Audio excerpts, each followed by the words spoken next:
Why do women lose interest and how to keep her attracted to you in a relationship? Listen, if you're a guy watching this video and you've been struggling in your current relationship, maybe you've recently been broken up with, perhaps you've got a pattern of being left by the women that you love, I want you to pay special attention to the content of this video. We talk about why women lose interest. We talk about why women pull away. We talk about how women end up losing respect for you and ultimately lose attraction for you in the relationship. And hopefully after watching this video, you'll have a completely new lens to look at your relationship and women through so that you can show up and be more empowered and that you can lead the relationship from your heart and create something that is long lasting, hot and passionate.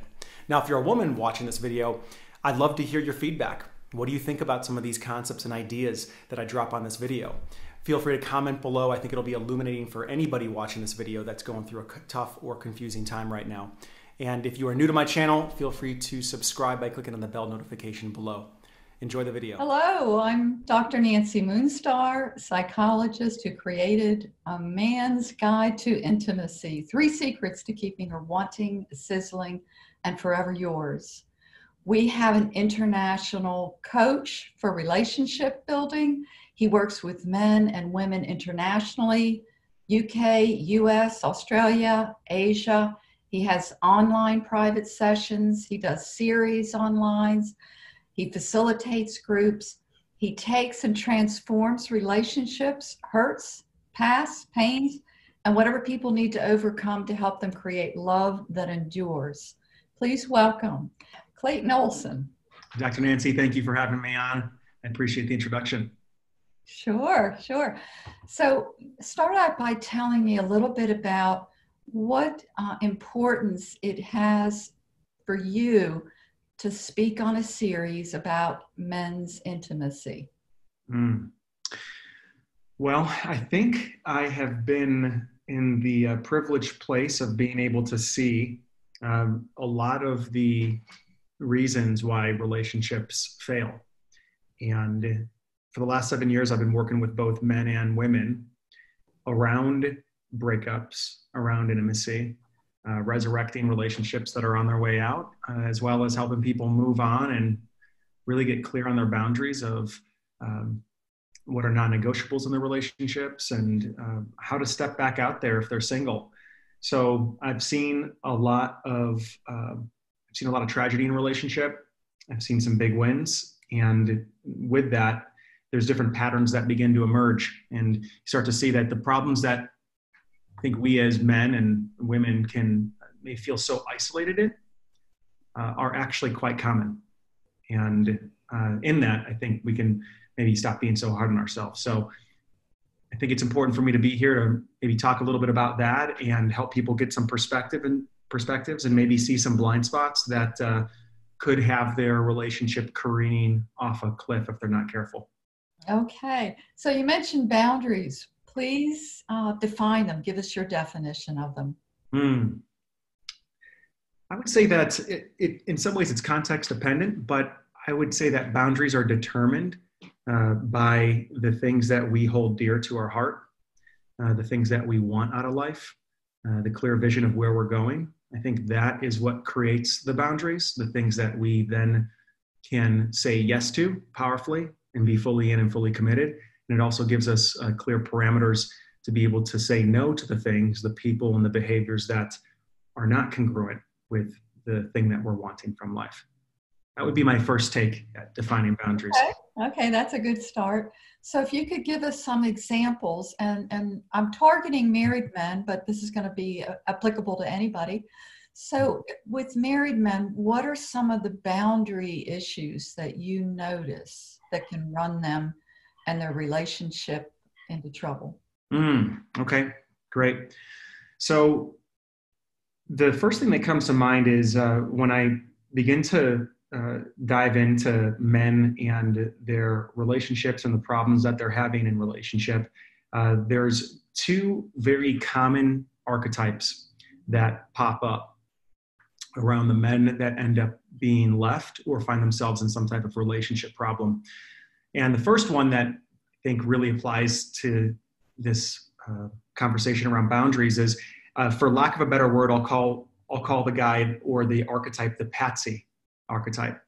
And so it's kind of the nice guy archetype, but it's the man that is so becomes so other referenced in the relationship that he starts to lose sight of his own wants, his own needs, and the things that make him happy.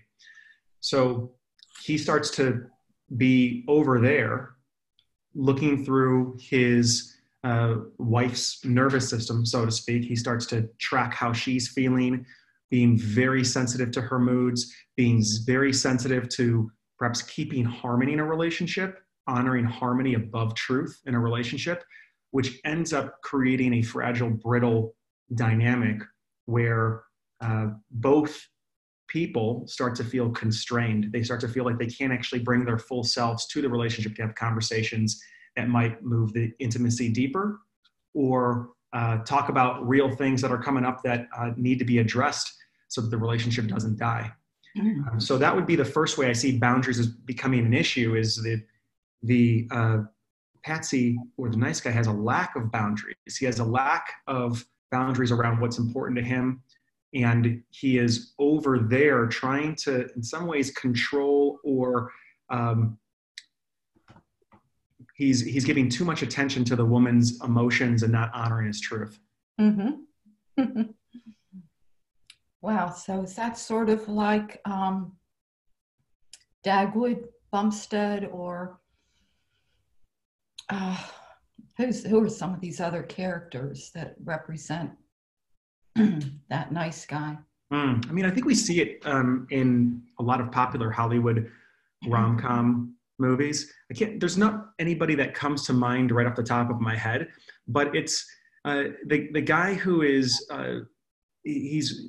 he may at very first come off incredibly romantic. He might also be very domesticated. There's a certain safety that the woman might experience in him because he's very easygoing. But there's something about him not honoring his truth that actually makes the relationship kind of dangerous.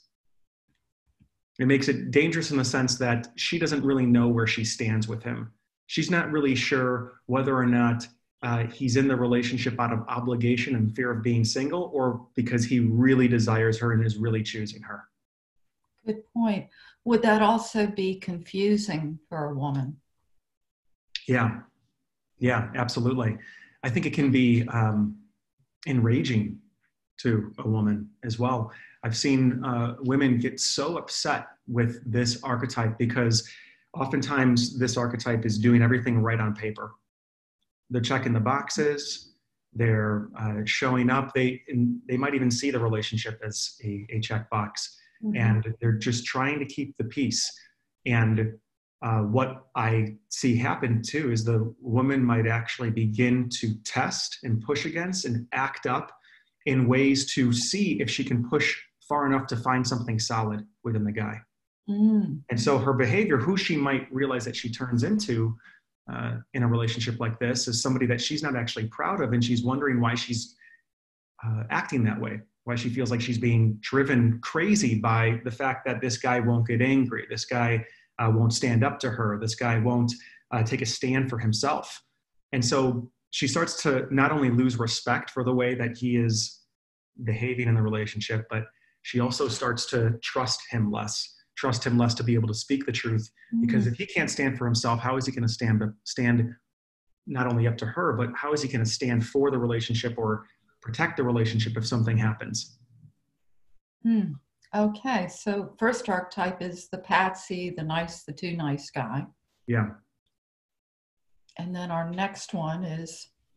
So I would call this one, these are names that are in progress. This one would be called the ignorant. And the ignorant is, if the nice guy's over here, and let's just say this is other referencing. So he's not in touch with himself. He's much more in touch with the other person's emotions. His sense of identity is getting wrapped up in how she's feeling.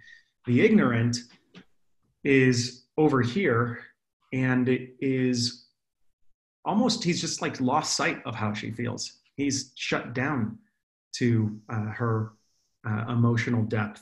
And this could be something that has happened progressively over the years. It could be that he worked really hard to win her in the beginning, and she was bowled over by his charm and his leadership and maybe his decisiveness.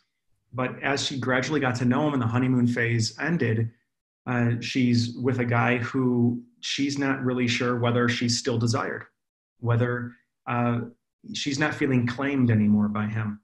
She's feeling neglected, ignored, and this really can end up opening up the breeding ground for emotional and physical affairs. And if you're to talk to the guy, typically these are the types of breakups too that when they do happen, they take the guy by complete surprise, because he thinks to himself, there's no way she would ever leave me. There was no way. Like she's so into me, and there might even be a subtle belief that he has of her not being, and this is kind of the darker side of her not being perhaps powerful or independent enough to be able to leave him. So he takes his eye off the ball and he stops growing the relationship. He stops investing his presence, his depth, his leadership into it. And ultimately the relationship becomes a barren landscape because he's really in touch with what he wants. Things happen on his timeline. It happens his way. There may be even a power dynamic there too, where he's used to being in control and having the power. And at some point, especially if the woman begins to believe in herself more and mature and come more into her own, that dance has to die in order for the relationship to keep going. He has got to open up a territory for her to really come into her own and be as empowered as he is, and for them to get out of this realm of this currency of power, who's in charge, who's not, but actually move into a new dance in order for the relationship to graduate to the next level. Is there also like an atmosphere of but it's something where he shuts her out and he thinks he's a great guy, but he's kind of missing the whole boat, the whole emotional connectedness and presence. He's doing what's right. He's bringing in the money. He's protecting home and her. And it's almost like a shock that he doesn't get that or doesn't see that piece. And then to bring her around would be really difficult at that point. Absolutely. Yeah. I think you just eloquently outlined kind of the process and why he's called the ignorant. Right? There's just this kind of ignorance around what's actually happening and how the territory has evolved into this place where he's just so disconnected from her. Okay. And then is she more likely to have an affair, or he, or? I've seen it go both ways. Yeah, I've seen it go both ways. In terms of what's more likely to happen, I don't know. But I know that it opens the door for both partners to look to get their intimacy needs met elsewhere. And I have seen women break up with these guys, maybe because it happens where they start to get their needs met somewhere else. And it might not even be physical. It might be flirtation. It might be that there's a friendship that develops on the side of somebody that's actually willing to listen, that is interested in what they have to say, in their feelings and their emotional landscape. And then that contrast provides such a stark reality of, oh, wow, like things are more dead than I thought they were with my husband, with my boyfriend, partner. And now, like, I can't be in this. So they've gotten a taste of something else, and that can be the impetus that has them then move into looking for a separation or a breakup. So now we start out with boundaries, and you were giving us these two examples of archetypes. Yeah. Are there more or? Those are the two, to keep it simple. To keep it simple as to why men and women break up, or why the woman ends up walking away from the guy. There's reasons underneath those two that I could probably segment out a little bit more clearly, if you'd like. Sure. So one of the reasons that I have here, and I see this come up over and over again, and as I go through these, most of them will apply to one archetype more than the other. Some of them apply to both. So the first reason I have here is that the man lacks vision in the relationship. So he stops making decisions. He becomes non-committal to social engagements, allowing his wife or girlfriend to make all of the decisions in the relationship. And he kind of checks out and is just riding shotgun and just allowing the relationship to really be driven by her, to where she's investing more and more, which just builds resentment and also starts to create a lack of trust. So with the lack of vision, that typically leads to the woman losing respect for the guy as well. And also questioning too whether or not he's really in it, and whether maybe he's not in it because she's no longer desired. And that's a really difficult place for the feminine to be in, the man. So that would be the first reason, is that he's lost vision and he's no longer leading. Okay, tell us a little bit more about she's lost and the desire aspect for a guy. If we're painting this a little more detailed, what you're wanting him to understand and see. Yeah, right. So a man's investment in leading the relationship is oftentimes correlated by the woman to him desiring enough to lead the relationship and choosing her and claiming her, so that as a product of him leading the relationship. And when he stops leading the relationship, I see women in these situations question if it's because of them. They take it really personally. And if they're not taking it personally, it's like one of two things. It's either, okay, am I not good enough for you to step into the leadership position and please push this forward? Or are you not operating from an adult consciousness in this relationship anymore? And I see men turn into, they lose a sense of responsibility in the relationship, and they can turn into little boys and almost be mothered by the woman in the relationship, which also equates to a loss of respect. So what are some signs for guys if they are headed in this, or they're stepping in, or they're doing this archetype? Yeah. I mean, really, I would just look at your calendar and look at how much you are prioritizing work versus how much you're prioritizing the relationship. Are the two of you roommates? Is there an aspect of the relationship that you're really taking for granted and you think is just going to be there for however long? Maybe because it's been there for years. Do you have date nights scheduled? Do you have surprises planned? Is there a way in which you're taking ownership of bringing depth and variety to the relationship, and introducing your partner and your woman to perhaps new experiences? Now, this doesn't have to be something that's constant and completely all-consuming, but some effort goes a long way. So what's the deal with men finding work easy to invest in, but Yeah. You can finish the sentence. Yeah, but finding relationships difficult. Well, I can speak from personal experience and also from what I've discovered about men, talking to them, is work is a puzzle that in many ways we as men feel like we can win. Relationship can feel really overwhelming to guys.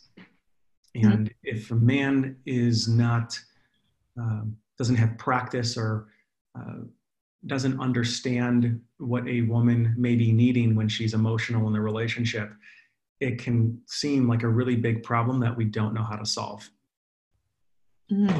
And so when a man is in contact with a problem that he doesn't know how to solve, often the response might be to get really big and to get aggressive or hypervigilant on trying to find a solution and trying to fix something, or it's to shut down and back away and detach fully. Mm. It's rare that a man knows how to hold presence and allow a woman to have her emotional experience, and one, not take it personally, and two, not think that you need to have a solution to it. So paint of some details. What does that picture look like where he holds presence and he lets her have her emotional, whatever it is? Yeah. So an example might be that if your partner is really upset about something that has happened, whether it is, let's just, we'll go with something that's a little bit easier, because I think we can go progressively more difficult here. So if we go something easy, we can talk about, or let's just say easier. I'm not going to say it's easy, but so there's a problem out there outside of the relationship. Maybe she's having a difficult day at work, or maybe there's something going on with her family or her friends. And the venting is emotional, and maybe it doesn't necessarily feel logical to the guy. What many men will do is they'll feel the emotion, and the emotion will begin to short circuit their system, because they're thinking that they need to come up with a solution and they need to somehow rescue her from whatever state that she's in. When really what's happening is the guy is feeling overwhelmed and he's trying to rescue the state that he's in. By coming up with a solution so he doesn't have to feel what she's feeling anymore. Holding space is actually learning to just be with what's happening and realize that there's nothing wrong with it, that there's not a solution necessary unless she is explicitly asking for one, but that you can actually just listen, and the greatest value you can provide is to allow her to be there and to process and to cry and maybe to be illogical and maybe to even in your eyes, illogical, because that's all based on perception, right? So just allow that to take its place and allow that emotion to be there, and just holding that kind of container, not trying to fix her, save her, move her out of it, judge her, invalidate her feelings. If you just let go of all that and you just are present with it, rather than shutting down or looking at your phone or watching TV or walking out of the room, but just listening and breathing with her and saying, I hear you. Wow, yeah, that sounds really hard. You just listed a whole bunch of boundaries in there. Yeah. Nice, very nice. So boundaries, don't fix it. See if you can be present. Yes. Don't get on your electronics. Don't get on your screens. Yep. Any other boundaries or limits that you know that would help a guy, and why would boundaries help him in a situation like this? Yeah, I have a boundary around how much you're talking versus listening. Right? And you might value yourself as a problem solver and a really smart, intelligent thinker. Maybe you get paid to problem solve at work, but that's not what you're doing in a relationship.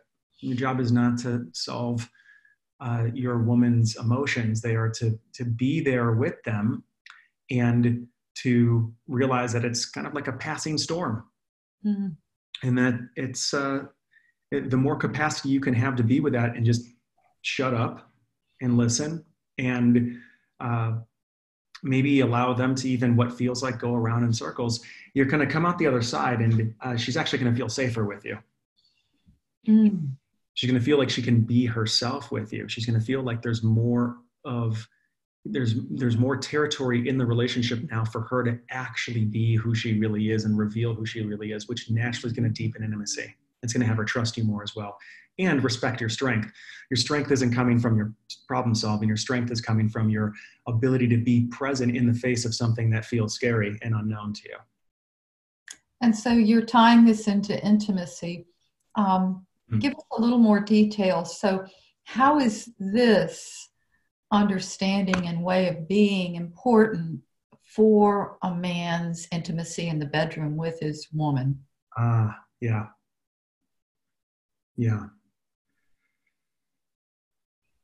Well, what comes to mind as you ask that question is the more that a man can allow a woman to mentally unravel and emotionally unravel the things that may feel like they're keeping her bound up, the more that she will be willing to feel safe enough and willing enough to surrender physically and emotionally in the bedroom as well. woman wants to be able to feel safe and wants to feel that you've got her, not only physically, but you can be there with her in her emotions as well. And sometimes it is going to be overwhelming. And sometimes I think it's good for also women to have friends that they go to, and maybe even a professional, a coach or a therapist or somebody that they can process with as well. But some of these emotions and some of these issues and things that are coming up are absolutely required to be talked about in a relationship and to be processed together. So that's how I would relate it to the bedroom, is that it's its own form of foreplay. It's its own dance that's happening outside the bedroom. The bedroom is just simply the same energetic that's happening, but the context is shifted, right? One, you're vertical talking with the person, but there's still a dance. There's a space the man is holding. There's a almost penetrative consciousness that the guy is holding for the woman to express herself around. And then that is a microcosm or a very similar metaphor for what happens in the bedroom. So if a married man or whoever hasn't had physical intimacy for some time, and there is this gap between them, what would you have him say or do differently? What would you suggest as a start for him? Yeah. So I think the first thing I would want to say is that the territory that he might find himself in right now is one of where he's feeling rejected, and like maybe it's no use. Maybe like it's an impossible task to open her again, and that he's tired of dealing with rejection, tired of feeling like he's getting thwarted or stopped over and over again. And I just want to empathize with that and say that is a difficult scenario to be in. Thank you. That was well put. Yes. Yeah. And that I feel you, and you're not alone in it. This is a very common experience in long-term relationship with men. And there's a couple things that come to mind. And I'm sure if we were talking longer, there would be more and more that would come. But the two things that come up are integrity and presence. So I would just look to see where in your life are you lacking some type of integrity around the things that you say you're going to do to actually doing them. That's where you're falling short with that.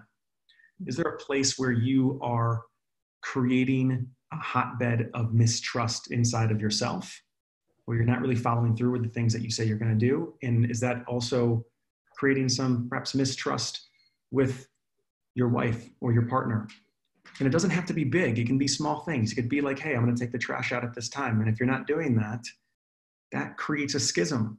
That creates a lack of safety. These small little things all add up. So it could be around cooking. It could be around cleaning. It could be around taking care of tasks that are outside of the house. Whatever it is, just notice where you are, where your word is not lining up with your action. And begin to get that straight, begin to clean that up, and realize that every little thing counts. And it does go noticed in the relationship, even if you don't think it does. Mm-hmm. And to also do it for you, do it for you first and foremost, in the sense that you do it for you so you can look in the mirror and respect yourself and trust in your power, that when you say you're going to do something, you do it. There's a certain level of belief and gravity that comes to someone's consciousness when they practice this. And then also, it's in many ways an act of service as well, but an act of service done not for the purpose of opening your wife, but an act of service because in the act of doing that, it's an act of love, and that enough is a reward. So it sounds kind of selfless, and that might be a difficult leap to make for some, but that would be the first start. And then the other piece is just where are you lacking presence? Right? Where are you not listening to her? Where are you looking at your phone or watching TV or changing the subject when she's talking about something important? And also too, where are you being goal oriented, which is also a lack of presence, right? If you're flirting or there's physical touch in the kitchen, where are you not being in the moment with that and hoping that that's going to lead to something later and later, right? But actually really being present and being detached from the outcome of anything happening or unfolding from that. So those are the two. I'd say integrity and presence are key to beginning to respark things. Oh, those were great. Let's see, I was going to pick up on, well, you have talked about safety for the woman. Yeah. And how important that is. And so what is it about that that maybe is difficult for a man to quite understand? I think a man's view of safety is a little bit different than a woman's view of safety. I think if we boiled it down, we could probably see a lot of similarities and maybe it would overlap completely. But safety can happen in a number of different vectors. One is physical safety, just knowing that she's physically safe with you. And some of that comes from, and that can be compromised if you are falling into the archetype of being the patsy a bit, right? If you're not able to stand up to her and have honest dialogue, she may doubt your ability to stand up to other people if you need to. Safety also comes from just feeling emotionally safe with you.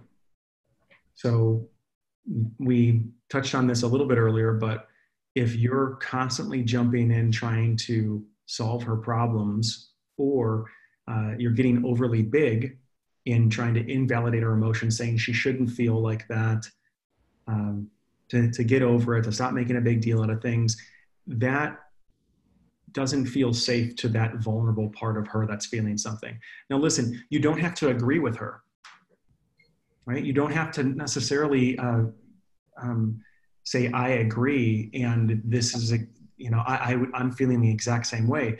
But just being able to be present to it and really get that this is a human being having an experience in front of you, that's what's powerful. So you don't have to suddenly chameleon into agreeing with her perspective all the time, because that would actually be creating less safety. But it's one of just listening and allowing the person to get out their perspective without any judgment, though, without any judgment. Nice. Okay. My next question is, what's your definition of intimacy?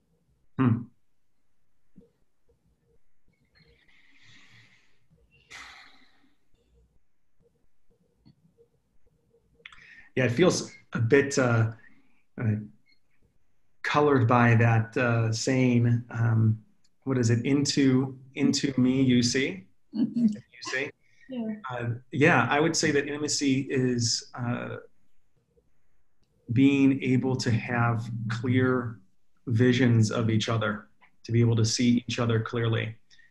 And that doesn't mean just the parts of us that we're trying to have our partner see, but even the other parts that feel maybe closed off or weak or vulnerable, and being able to bring that to the table. And in some ways, I think we have the power to heal each other with that. I think a good partner can see the places where you may shut down or not accept yourself. And if you have the courage and the strength as a man or a woman to be able to show those aspects and put them on the platform to be loved and seen, real healing can happen in relationships that way.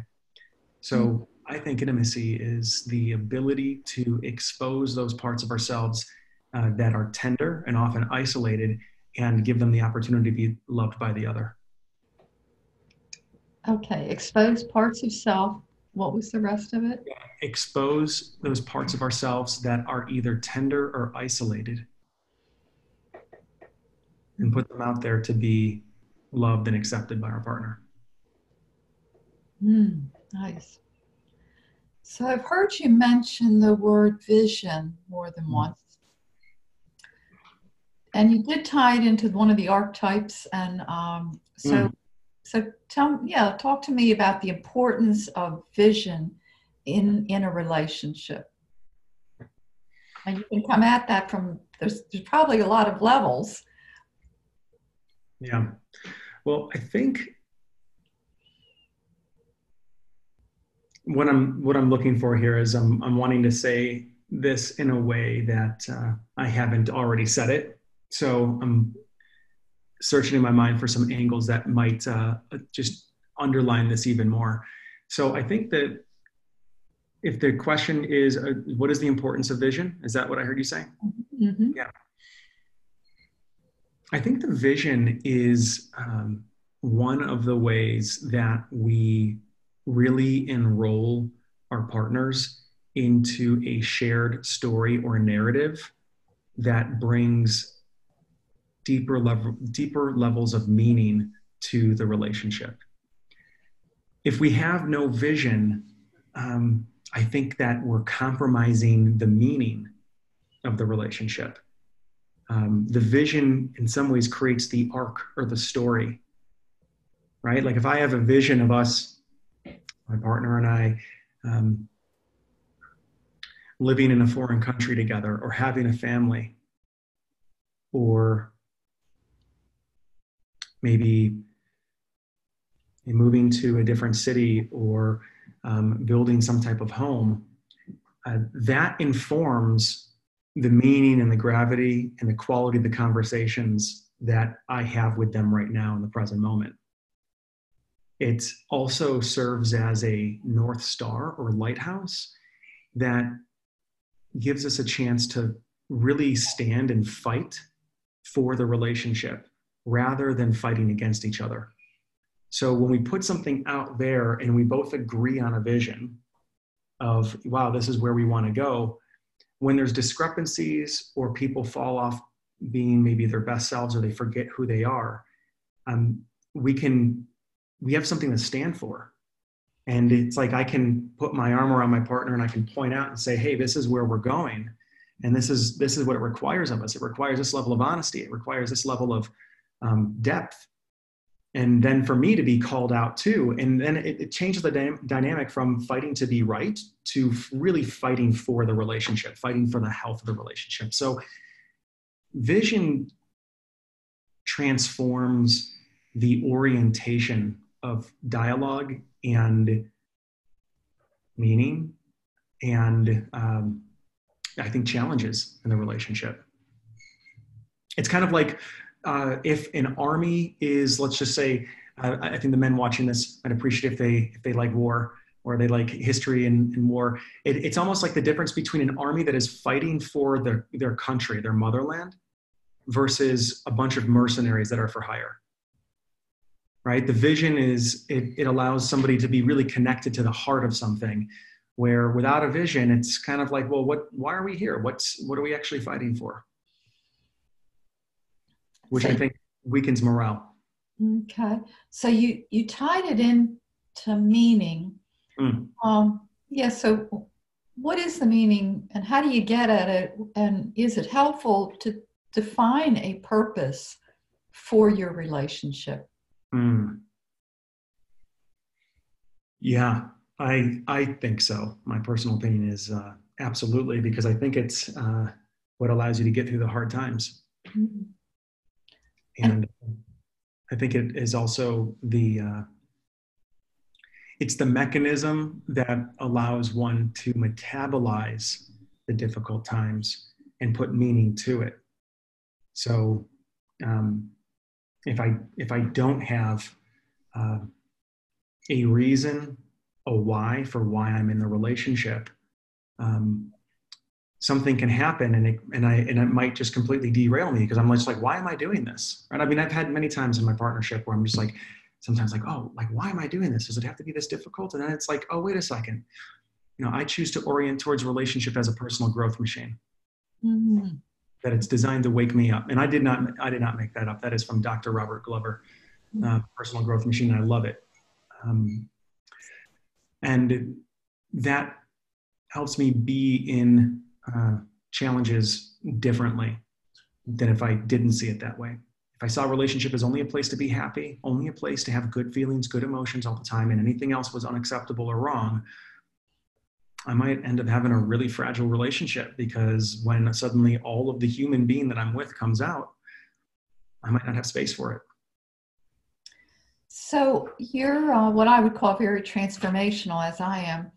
And tell us what that means, what that lens, that viewpoint is in a marriage, if you're understanding a partnership, if you're really understanding that I'm transforming myself here. Mm. Yeah, tell us some of your, and Yes. maybe even the challenges with that, because that's not always so easy if you're the guy and you're doing all this work and you're attending and changing and.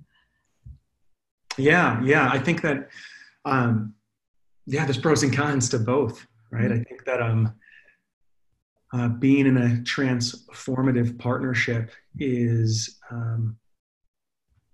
incredibly exciting and enlivening, and it calls one into greater presence, because things are shifting, and rather than sweeping things under the rug and allowing different quadrants of intimacy or love to die out, there's conversations that are happening around it. And the cons of that, the shadow side of that, is maybe there's too much processing happening. Mm. And maybe there's too much talk about things. And I think finding the balance of what things to bring to the relationship and talk about versus what things are maybe yours to process on your own or journal about or talk to a therapist or coach, I think that's a fine art. So I think the pros are you get to evolve as a human being, and what that means to me is maybe unlocking deeper levels of joy, more presence, more feeling alive, more learning and growth about myself. And it can also be a bumpy road too.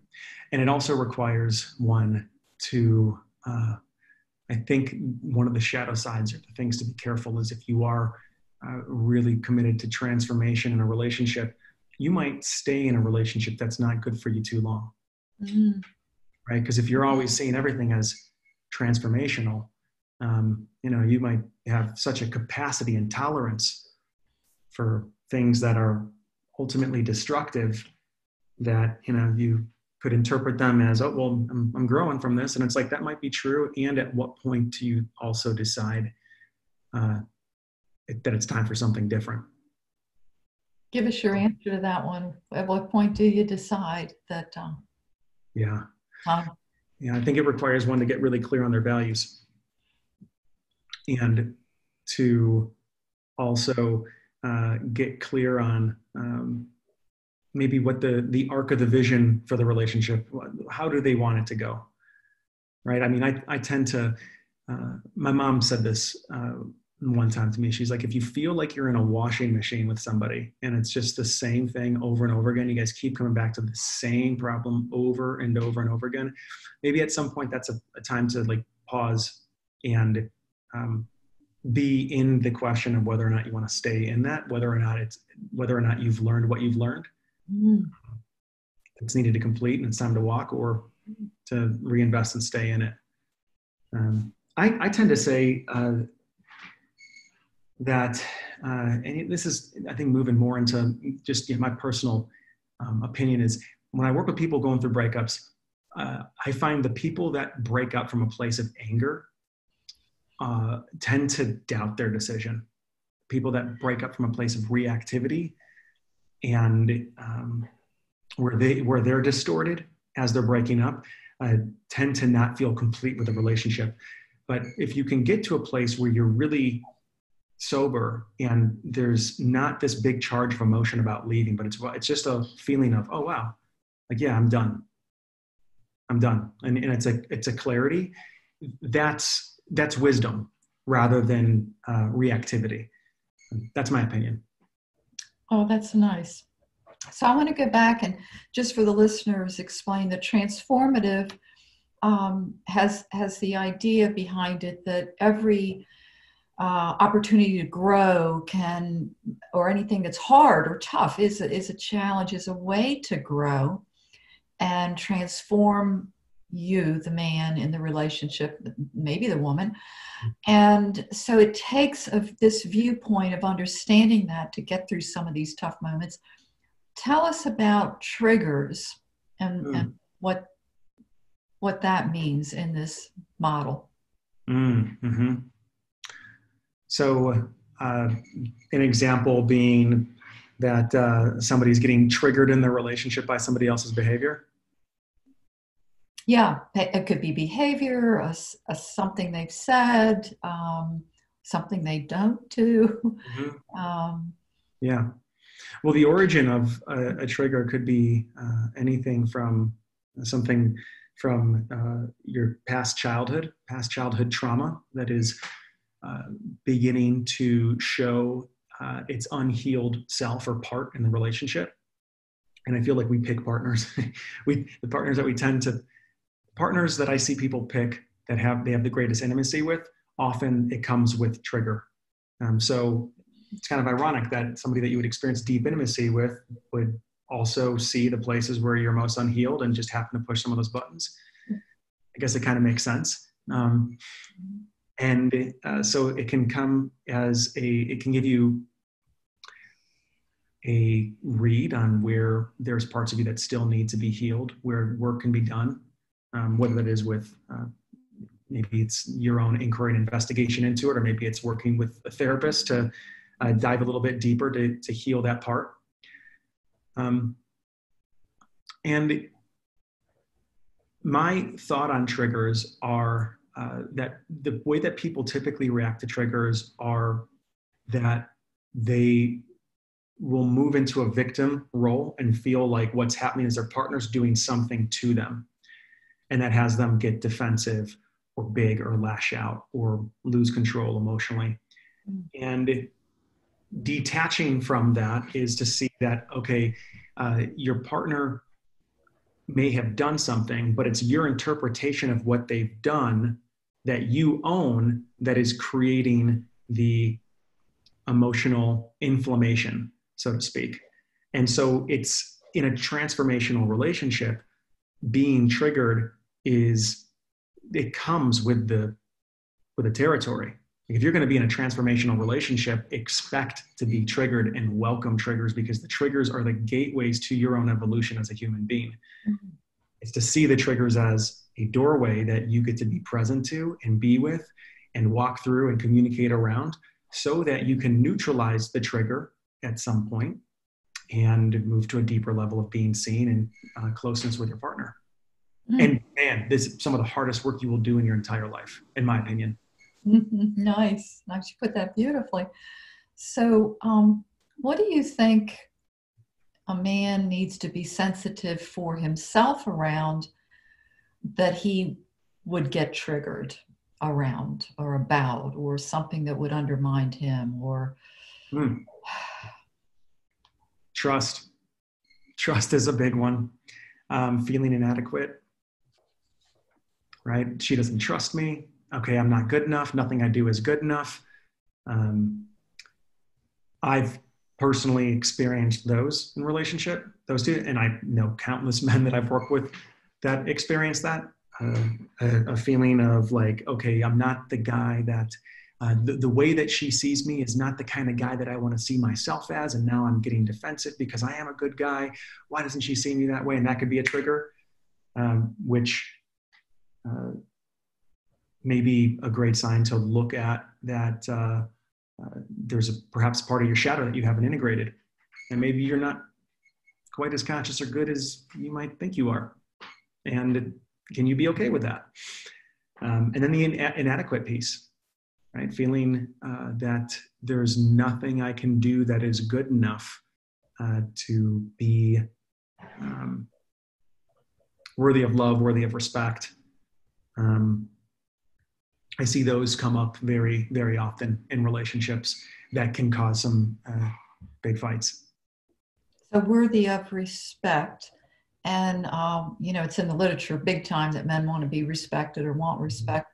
Can you elaborate a little bit more on how important that is for a man and how he can get that. Yeah, I think the respect piece, it overlaps and goes really hand in hand with trust. Like, um, and I don't think that they're completely overlapped. I do believe that they are different, but very closely related.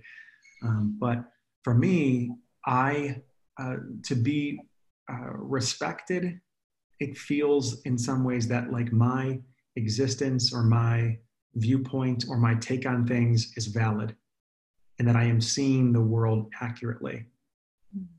That's how I would describe it. Uh, Respect is incredibly important for a guy. Some of the literature talks about that women want to know that they are desired and loved, and men want to know that they are respected. There's something about being respected that goes with being capable, feeling competent, feeling like we can do what needs to get done at the end of the day to feel like an adequate man. I think adequacy goes right into that as well.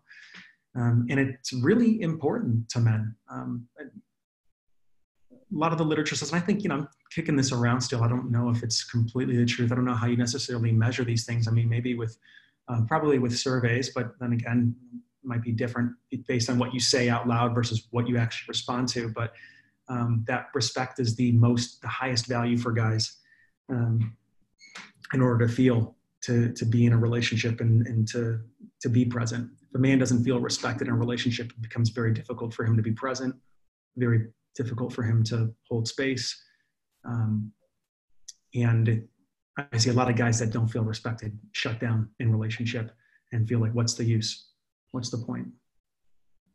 And so are you sort of intimating that don't shut down, do your best to come back in? And yeah, I think it's important for a guy to have a honest dialogue with himself about whether he is living one in integrity and whether he respects himself.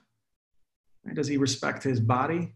Does he respect what he puts in it? Does he respect his actions? Does he respect the way that he's speaking, talking, moving through the world? And if he's honest with himself and he's not respecting the person who he is, it becomes very difficult for him to expect that from other people. So I think there's a certain level of responsibility and ownership of where you're at that is first and foremost. I'm not going to say that a guy shouldn't shut down. If he is shutting down, there's probably good reason for it. And I think it's an opportunity to get curious. I like that. I like what you have to say. Again, it's very transformative. It's looking at self. So you're encouraging men, take a look at yourself. If you're noticing that, start with that base. I like that. Yeah, because you have control over that, right? You have control over that. If you go on this journey of trying to get respect back from your woman and you don't respect yourself, then now you're looking for validation and you're not actually connected to your core. You're not connected to self. And so your actions might come off incongruent or inauthentic, which then might even feed more into the cycle of not respecting yourself. So let's see, I got a couple directions, but let me take it this way. Do you think that men are now under fire and seen as bad or getting a bad rap? Or kind of tell me some of your honest take on that, because this is a place I want men to be able to speak. Yeah. I think there are some dynamics and some things being brought to light that are really important for us as men to look at. And I think with any correction, there could be a little bit of an overcorrection that could be occurring. And I think that it's important to not throw the baby out with the bathwater. I think if we're deeming everything that is masculine, which is some of the thought that I've seen out there, anything that's masculine is bad or toxic, I don't think that's fair. I don't think that's appreciating. I don't think that's seeing the situation accurately. I think that's seeing the situation from a particular angle. I think I'm a big fan of masculinity. I know many healthy males. I sit in men's circles with powerful guys that are not domineering, but very powerful, know how to be in relationship respectfully and empower their partners. So I think we're in transition right now, and there's an opportunity for men to continue to evolve into a higher level of consciousness of what masculinity means. And I think the opportunity is there for women as well in terms of their evolution. And I think when it comes down to it, it really is, it's not to not make this a man and woman thing. I think it's just people are evolving to learn how to relate better, more honestly, and to let go of some of these old paradigms that were important for the time that they serve, possibly in some ways. I'm sure there was many benefits, but we're moving into another level of consciousness. So we've heard the term, the new humans coming in, the new masculine, the new feminine. Mm. What's your definition of the new masculine, or an ideal, or the one you want to see come forward? I think David R. Hawkins talks about this, power versus force, in his book, Power versus Force. And I think I see the new masculine coming and being much more rooted in a place of power. Not in this kind of zero-sum game of there's a winner and a loser and a dog-eat-dog and conquesting, but more stepping up and with a higher level of responsibility. I think that's a key piece, actually. Hold on one second, just turning my light on. I think that's a key piece, a higher level of responsibility for their relationships, for themselves, and for their planet. Oh, that's good. Relationship, self, and the planet. So, so here's another I want your reaction to. So are men allowed to make mistakes? Can they make them as easily as women? Are they forgiven as easily? Right now, no, I don't think so. Yeah. I think it's masculinity and perceptions of masculinity are inflamed currently. And I think that it's much more sensitive and there's going to be much more opinions and talk and dialogue around if a man makes a mistake. And I think it really depends on what kind of mistake as well. Mm-hmm. That would be my thought on it. I don't know if that's actually true, but because I'm only speaking from a man as a man. Mm-hmm. It seems like men are being held to a very tight standard now, perhaps rightfully so, around their actions, especially related to women, like the Me Too movement that's come out.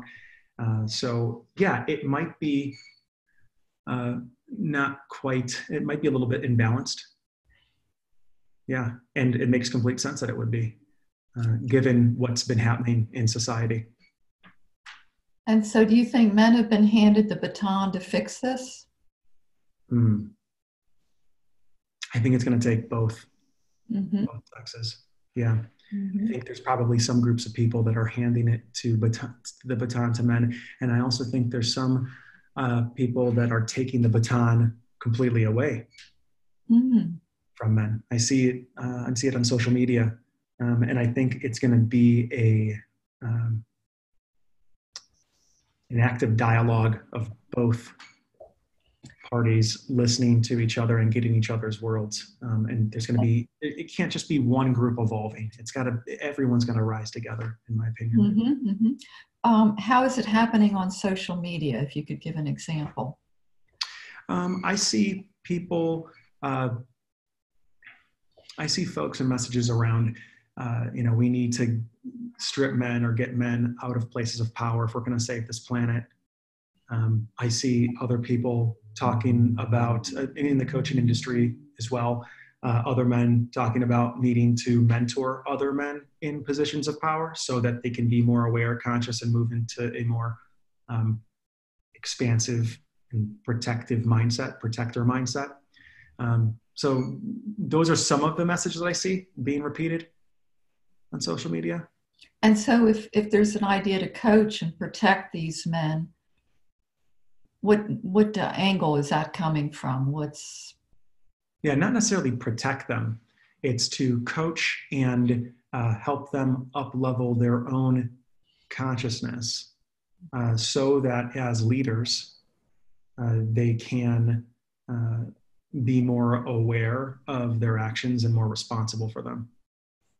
What can men do just on a very one-on-one small group level, day to day, to help other men up level what Mm. you've said or done? Yeah, well, I think if the first step is it's important for guys to get in touch with their own emotional experience. So before you go out necessarily trying to help your friend become a better person, what steps are you taking for yourself? What kind of information are you consuming? Are you facing your own demons in your life?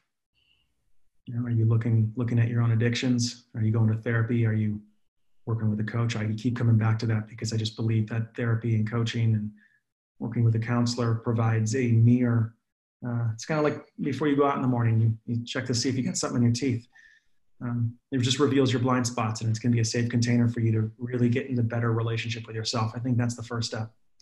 And then I think I know that there's men's groups out there that folks can get involved in. One that is pretty accessible that I am a fan of is MKP, or the Mankind Project. Mm-hmm. After you go through the New Warrior Initiative, it's another name for it, you can sit in different circles with men. They're all over the country. I think they're globally too. And you get to meet other guys that are heart-centered, doing the work, wanting to be better husbands, better fathers,